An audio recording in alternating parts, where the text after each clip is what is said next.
الكتاب فترى المجرمين مشفقين مما فيه ويقولون يا ويلتنا ما لهذا الكتاب لا يغادر صغيرة ولا كبيرة إلا أحصاها ووجدوا ما عملوا حاضرا. وقال النبي صلى الله عليه وسلم الكيس من دان نفسه وعمل لما بعد الموت والعاجز لمن اتبع نفسه وراها وتمنى على الله او كما قال عليه الصلاة والسلام.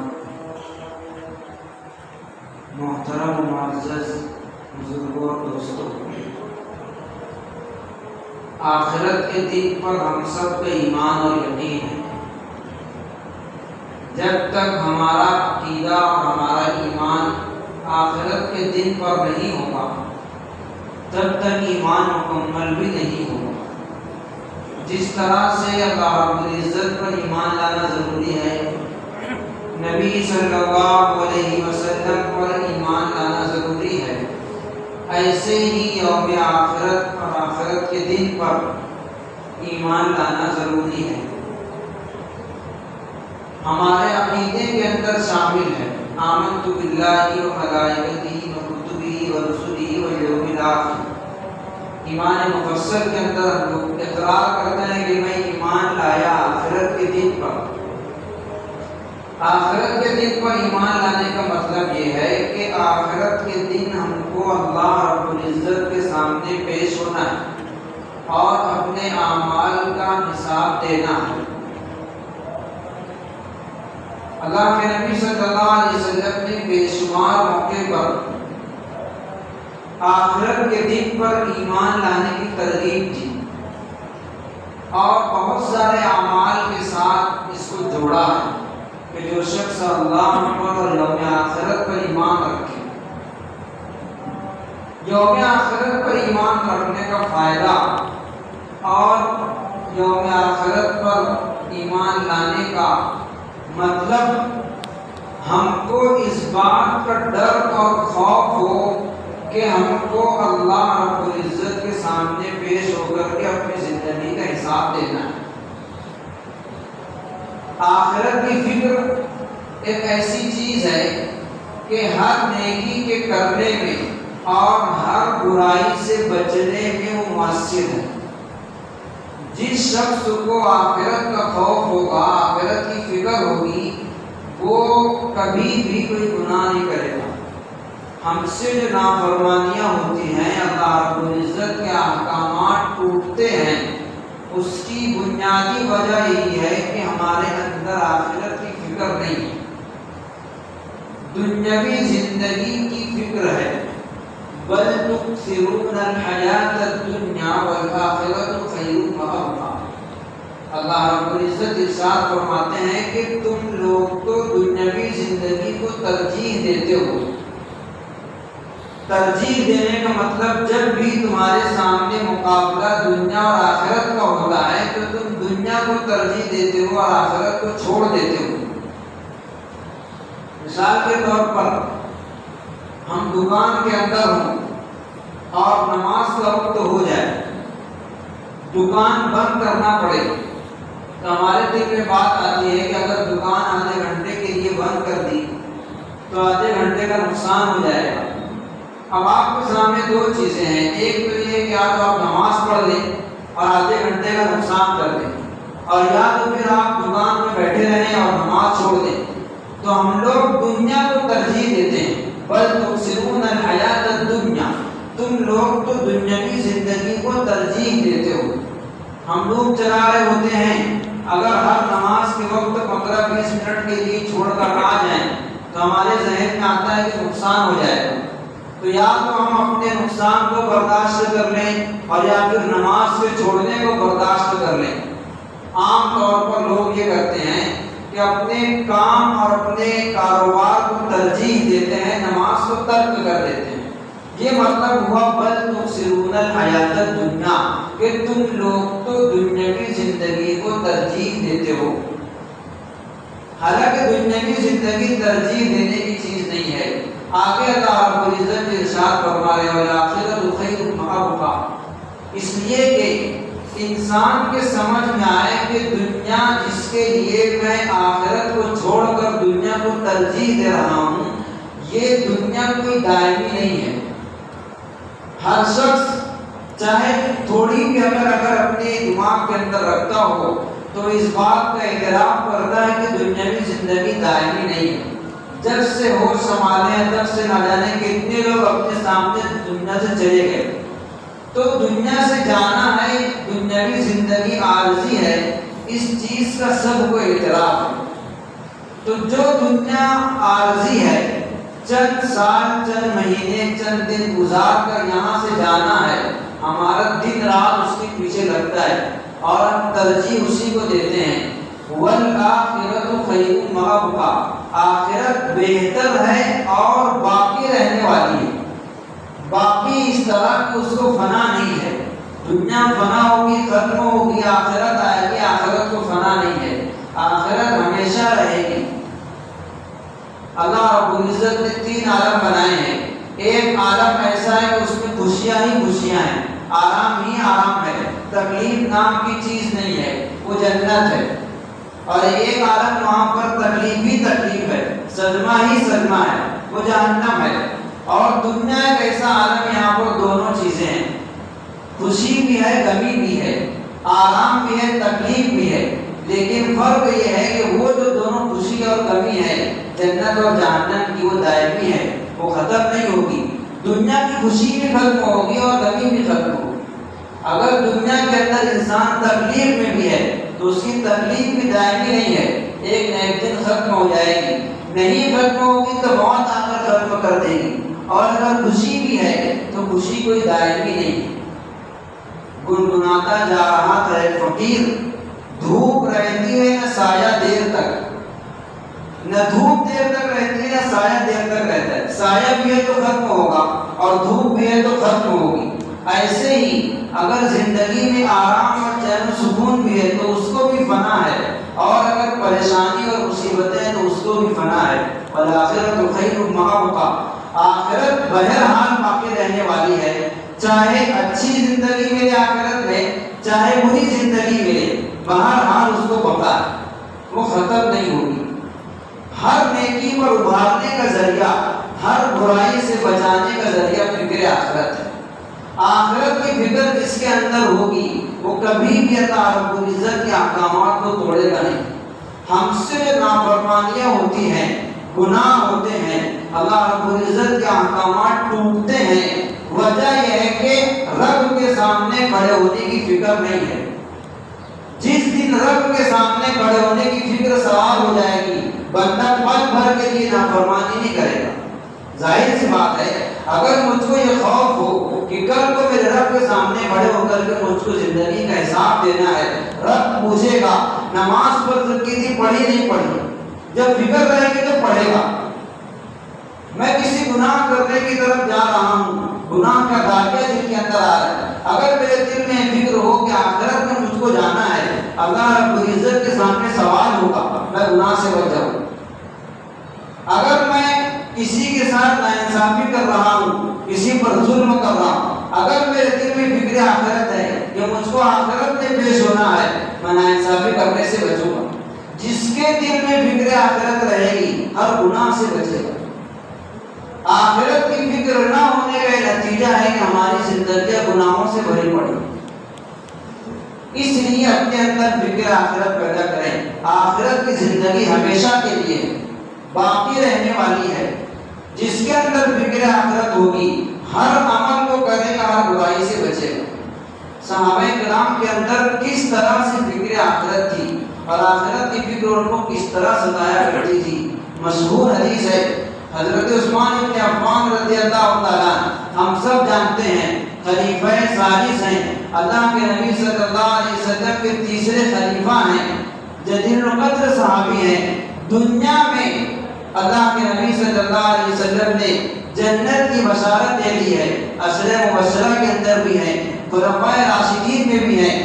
اس کے باوجود بھی کیا حال تھا، جس میں آتا ہے انما کان وقف علی قبر بقا حتی تمل لحیتہ، جب کسی قبر پر کھڑے ہوتے اتنا روتے کہ داڑھی تر ہو جاتی تھی۔ فکر آخرت تھی. سب کچھ پتا ہے کہ جنت ملے گی, کامیابی ملے گی, لیکن قبر پر کھڑے ہوتے تھے اتنا روتے تھے کہ داڑھی مبارک تر ہو جایا کرتی.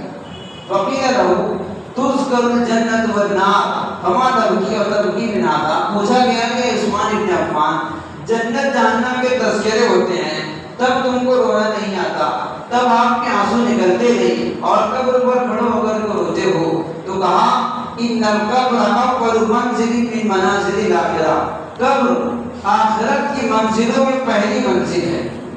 وإني سمعت رسول الله صلى الله عليه وسلم يقول ما رأيت منظرا قط إلا والقبر أفضل منه. اور میں نے اللہ کے رسول صلی اللہ علیہ وسلم سے سنا ہے کہ میں نے قبر سے زیادہ خطرناک اور پرخطر منظر کوئی نہیں دیکھا. یہ فکر آخرت تھی, یہ آخرت کی فکر تھی. جس کو آخرت کی فکر سوار ہوگی وہ ہر طرح کے گناہ سے بچے گا. حضرت عمر ابن خطاب رضی اللہ عنہ کے زمانے میں خلافت کا واقعہ مشہور ہے. واقعات اور احادیث ہم لوگ ہمیشہ سنتے ہیں لیکن فکر آخرت پیدا نہیں ہوتی. رات میں چکر لگا رہے تھے, ایک گھر کے پاس سے گزر ہوا. گھر کے اندر ماں اور بیٹی مذاکرہ کر رہے ہیں, بات کر رہے ہیں. ماں کہتی ہے بیٹی سے کہ دودھ کے اندر پانی ملا دو. بیٹی کہتی ہے کہ امیر المؤمنین کا حکم ہے کہ دودھ کے اندر پانی نہ ملایا جائے. ماں کہتی ہے کہ امیر المؤمنین کہاں دیکھ رہے ہیں, وہ تو یہاں پہ ہے نہیں. بیٹی نے کہا کہ اللہ رب العزت دیکھ رہا ہے. یہ فکر آخرت ہے. ان کے دل میں آخرت کی فکر تھی کہ اگر ہم نے ابھی غلط کر لیا تو کل کو حساب دینا ہے. حضرت عمر باہر چکر لگاتے ہوئے سن رہے ہیں. یہ فکر آخرت ہے, یہ آخرت کا خوف ہے. وَأَمَّا مَنْ خَافَ مَقَامَ رَبِّهِ, اور جو شخص اپنے رب کے سامنے کھڑے ہونے سے ڈر گئے. وَأَمَّا مَنْ خَافَ مَقَامَ رَبِّهِ وَنَهَى النَّفْسَ عَنِ الْهَوَىٰ, اور اپنے خواہشات سے اپنے آپ کو روک لیا. فَإِنَّ الْجَنَّةَ هِيَ الْمَأْوَىٰ, جنت چاہتے ہیں. وَأَمَّا مَنْ خَافَ مَقَامَ رَبِّهِ, رب کے سامنے پیش ہونے سے ڈریں, رب کے سامنے کھڑے ہونے کا خوف دل کے اندر رکھیں. وَنَهَى النَّفْسَ عَنِ الْهَوَىٰ, اپنی خواہشات نفسانیہ سے اپنے آپ کو بچائیں. فَإِنَّ الْجَنَّةَ هِيَ الْمَأْوَىٰ, جنت اسی کا ٹھکانہ ہے, جنت اسی کا ٹھکانہ ہے. اور اس کے برعکس اگر دنیاوی زندگی کو ترجیح دیتے ہیں تو جہنم بھی ٹھکانہ ہے. اللہ رب العزت نے ہر چیز بنا رکھی ہے. حضرت عبداللہ ابن عمر رضی اللہ تعالیٰ ایک مرتبہ سفر کر رہے ہیں. راستے میں ایک چرواہا ملا, بکری چرا رہا تھا لڑکا. لڑکے سے کہا کہ ایک بکری ہم کو دے دو, ہم دودھ پی کر کے تم کو بکری واپس کر دیں گے. لڑکے نے کہا کہ میں نوکر ہوں, میں ملازم ہوں, بکریاں میرے مالک اور میرے آقا کی ہے. عبداللہ ابن عمر نے اس کا امتحان لینا چاہا. کہا کہ تمہارے آقا یہاں پر ہے نہیں, بکری ہم کو دے دو, کچھ نہیں ہوگا. کہا کہ میرے مالک کا مالک مجھ کو دیکھ رہا ہے, جس کے سامنے مجھ کو حساب دینا ہے. یہ فکر آخرت تھی. وہی فکر اگر ہمارے اندر پیدا ہو جائے ہم ہر طرح کے گناہ سے بچنے والے بن جائیں. گناہوں سے بچانے کے لیے, زندگی کو صحیح رخ پر لانے کے لیے سب سے مؤثر چیز فکر آخرت ہے. وَالْآخِرَةُ خَيْرٌ وَأَبْقَىٰ, یہ استحضار ہو کہ آخرت ہمیشہ ہمیشہ کے لیے ہے, باقی رہنے والی. وَوُضِعَ الْكِتَابُ فَتَرَى الْمُجْرِمِينَ مُشْفِقِينَ مِمَّا فِيهِ, قیامت کے دن نامہ اعمال ہاتھ میں کھول کر دے دیے جائیں. وَوُضِعَ الْكِتَابُ فَتَرَى الْمُجْرِمِينَ, مجرمین دیکھیں گے, مشفقین مما فیہ, اپنے نامہ اعمال سے ڈر رہے ہوں گے کیونکہ معلوم ہے کہ دنیا کے اندر کیا کیے ہیں. وَيَقُولُونَ, اور یہ بھی کہیں گے یا وَيْلَتَنَا مَا لِهَٰذَا الْكِتَابِ, کاش کہ ہم کو یہ کتاب ملتی ہی نہیں, کاش کہ نامہ اعمال ہاتھوں میں آتا ہی نہیں. وَيَقُولُونَ یا وَيْلَتَنَا مَا لِهَٰذَا الْكِتَابِ لا يغادر صغيرة ولا كبيرة إلا أحصاها, کہیں گے میں نے دنیا کے اندر چھوٹا بڑا جو بھی کیا تھا سب اس کے اندر لکھا ہوا موجود ہے. ہر چھوٹی برائی لکھی ہوئی ہے, ہر بڑا گناہ لکھا ہوا ہے. إلا أحصاها ووجدوا ما عملوا حاضرا, زندگی بھر میں جتنا بھی کیا ہوگا، اچھا کیا ہوگا برا کیا ہوگا، سب کو موجود پائے گا۔ وَوَجَدُوا مَا عَمِلُوا حَاضِرًا وَلَا يَظْلِمُ رَبُّكَ أَحَدًا۔ رب کبھی کسی پر ظلم نہیں کرتا۔ ایسا نہیں کہ اللہ تعالیٰ نے ہمارے نامہ اعمال میں اپنی طرف سے برائیاں رقم کر دی، ایسا نہیں ہے۔ جو کریں گے وہ لکھا رہے گا، اچھا کریں گے اچھا لکھا ہوگا، برا کریں گے برا لکھا ہوگا۔ وَمَنْ يَعْمَلْ مِثْقَالَ ذَرَّةٍ خَيْرًا يَرَهُ۔ ذرے کے برابر بھی اگر نیکی کی ہوگی موجود پائیں گے، ذرے کے برابر برائی کی ہوگی موجود پائیں گے۔ ذرہ کسے کہتے ہیں پتہ ہے؟ ذرہ کہتے ہیں گھر کے اندر، یہ آپ دیکھیے کبھی اگر دیوار کے اندر سوراخ ہوتا ہے، وہاں سے دھوپ آتی ہے، دھوپ کے اندر باریک باریک ریزے اڑتے ہوئے نظر آتے ہیں، وہ ذرہ ہے۔ اتنی باریک بھی اگر نیکیاں برائی کر رہے ہیں وہ اس کو بھی موجود پائیں گے۔ یہ فکر آخرت ہمارے اندر آنا چاہیے، آخرت کی فکر آنا چاہیے۔ اللہ کے نبی صلی اللہ علیہ وسلم کی حدیث ہے، الکیس من دان نفسہ وعمل لما بعد الموت۔ ہم لوگ سمجھتے ہیں عقل مند وہ ہے جس کو 100 کے 200 بنانا آتا ہو، جس کو 1000 کے 2000 کرنا آتا ہو، اس کو عقل مند شمار کرتے ہیں۔ لسان نبوی سے دیکھیے کون عقل مند ہے۔ الکیس من دان نفسہ، عاقل وہ ہے جو اپنے آپ کو محاسبہ کرے، عقل مند وہ ہے جو اپنے آپ کو محاسبہ کرے۔ اگر آدمی اپنی زندگی کا محاسبہ نہیں کرتا، اللہ کے نبی صلی اللہ علیہ وسلم کے فرمانے کے مطابق عقل مند نہیں ہے۔ دنیا میں کتنی ہی عقل لگاتا ہو، اتنی عقل تو جانوروں کے پاس بھی ہے، وہ بھی اپنا نفع نقصان سمجھتے ہیں۔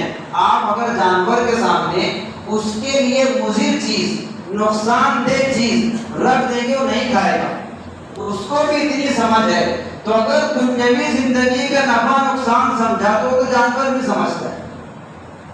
ہم انسان ہیں، اشرف المخلوقات ہیں۔ الکیس من دان نفسہ، عقل مند وہ ہے جو اپنے آپ کا محاسبہ کرے، وعمل لما بعد الموت، مرنے کے بعد کے لیے عمل کرے، عمل مرنے کے بعد کے لیے کرے۔ والعاجز من اتبع نفسہ ہواها، عاجز وہ شخص ہے، بیکار وہ شخص ہے جو اپنی خواہشات کی پیروی کرے، اپنے نفسانیات پر چلے، خواہشات پر چلے اور اللہ رب العزت پر تمنا کرتا رہے۔ فتمنا علی اللہ، یعنی عمل کچھ نہ ہو اور اچھی اچھی تمنائیں کرتا رہے، وہ عاجز۔ الکیس من دان نفسہ، عقل مند جو اپنے آپ کا محاسبہ کرے، اسی کو حضرت عمر بن خطاب رضی اللہ تعالیٰ عنہ نے اپنے الفاظ میں بیان کیا، حاسبوا انفسکم قبل ان تحاسبوا۔ اے لوگو، قبل اس کے کہ تمہارا محاسبہ کیا جائے، اپنے آپ کا محاسبہ کر لو۔ ایک دن آئے گا تمہارا محاسبہ کیا جائے گا۔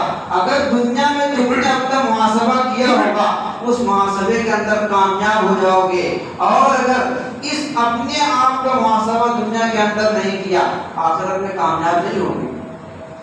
شیطان ہم کو بہکاتا ہے، شیطان بہکاتا ہے، آخرت کی فکر سے غافل کرتا ہے۔ ہمارے اعمال میں پیچھے رہنے کی بنیادی وجہ آخرت سے غافل ہونا ہے، آخرت سے غفلت ہے۔ جس دن غفلت دور ہو جائے گی، آخرت کی فکر آ جائے گی، رب کے سامنے کھڑے ہونے کی، پیش ہونے کی فکر آ جائے گی، اس دن سے زندگی گناہوں سے بچ جائے گی۔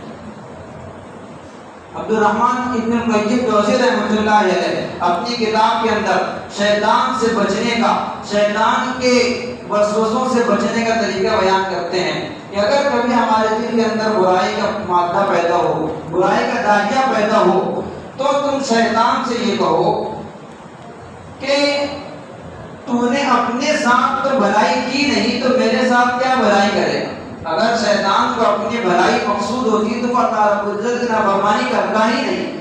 جب تو نے اپنی ذات کے ساتھ خیر خواہی نہیں کی تو میرے ساتھ کیا خیر خواہی کرے گا۔ اس سے بڑھ کر حکیم الامت حضرت نامی رحمۃ اللہ علیہ فرماتے ہیں انسان کے دو دشمن ہیں، ایک نفس ہے، ایک شیطان ہے، دونوں الگ الگ ہیں۔ انسان یہ سمجھتا ہے کہ ہر گناہ ہمیں کرانے کا ہاتھ شیطان کا ہے، یہ دھوکہ ہے۔ ہم اگر یہ سمجھیں کہ ہر گناہ شیطان کی وجہ سے ہوتا ہے تو ہمارا دھوکہ ہے۔ ہر گناہ شیطان نہیں کراتا۔ جب ہم یہ سمجھیں گے گناہ کس کی وجہ سے ہو رہا ہے، شیطان کی وجہ سے ہو رہا ہے یا پھر نفس کی وجہ سے ہو رہا ہے، تب جا کر کے گناہ سے بچ سکیں گے۔ ہم ہر گناہ کا ٹھیکیدار شیطان کو ٹھہراتے ہیں، شیطان بہکاتا ہے، شیطان بھی بہکاتا ہے، لیکن شیطان سے بڑھ کر نفس بہکاتا ہے، نفس اس سے زیادہ ہمارا دشمن ہے۔ اس کی دلیل میں حضرت خاتمی نے لکھا ہے کہ ہم یہ بتائیں کہ ہم کو تو شیطان بہکاتا ہے، شیطان کو کس نے بہکایا تھا؟ اس کے نفس نے۔ معلوم یہ ہوا کہ شیطان سے بڑا دشمن ہمارا نفس ہے، نفس ہم کو گناہوں پر آمادہ کرتا ہے۔ کون سا گناہ شیطان کی وجہ سے ہو رہا ہے، کون سا گناہ نفس کی وجہ سے ہو رہا ہے، اس کو پہچاننے کی علامت بیان فرمائیے۔ اگر ہمارے دل کے اندر کبھی گناہ کا مادہ اور داعیہ پیدا ہو، گناہ کا ارادہ ہو، تو اس کو دور کریں، دفع کریں، ہمت کریں، گناہ سے رکیں۔ اگر دوبارہ وہی داعیہ پھر پیدا ہو، پھر وہی گناہ کا ارادہ پیدا ہو، تو یہ سمجھ جائیں کہ نفس کی طرف سے، یہ شیطان کی طرف سے نہیں ہے۔ اس لیے کہ گناہ کرنے میں نفس کو مزہ ملتا ہے، نفس کو لذت ملتی ہے، وہ بار بار اسی گناہ پر آمادہ کرے گا۔ اور اگر گناہ کا داعیہ ایک بار ختم کرنے کے بعد وہ ختم ہو جائے اور دوسرے گناہ کا داعیہ پیدا ہو، یہ سمجھو کہ وہ شیطان کی طرف سے ہے۔ اس لیے کہ ہمارے گناہ کرنے سے شیطان کا کوئی فائدہ نہیں ہے، وہ صرف اور صرف عداوت اور دشمنی کے اندر رہتا ہے، اور نفس سے بچنے کا کوئی راستہ نہیں ہے سوائے ہمت کے۔ ہم گناہ نہ کرنے پر ہمت کریں، نیکی کرنے پر ہمت کریں۔ دل نہیں کرتا نماز پڑھنے کا، ہمت کر کے پڑھیں۔ دل نہیں کرتا گناہ چھوڑنے کا، اپنے نفس پر طاقت ڈال کر، زور ڈال کر گناہ سے بچنے کی کوشش کریں، تو نفس کا گناہ، نفس پر دباؤ ڈالنے سے اس سے بچاؤ ہوگا، اور شیطان کی طرف سے جو وسوسہ آئے گا اس کا بچاؤ دعاؤں سے اور لاحت وغیرہ سے ہوگا۔ کہنے کا حاصل یہ ہے کہ اپنے اندر فکر آخرت کی فکر پیدا کریں۔ فکر آخرت پیدا ہوگی، ہر گناہ سے انسان بچے گا، ہر طاعت پر عمل کرے گا۔ اللہ تعالیٰ ہم سب کو اپنے سامنے کھڑے ہونے کا ڈر نصیب فرمائے، آخرت کی فکر نصیب فرمائے۔ وما علینا الا البلاغ۔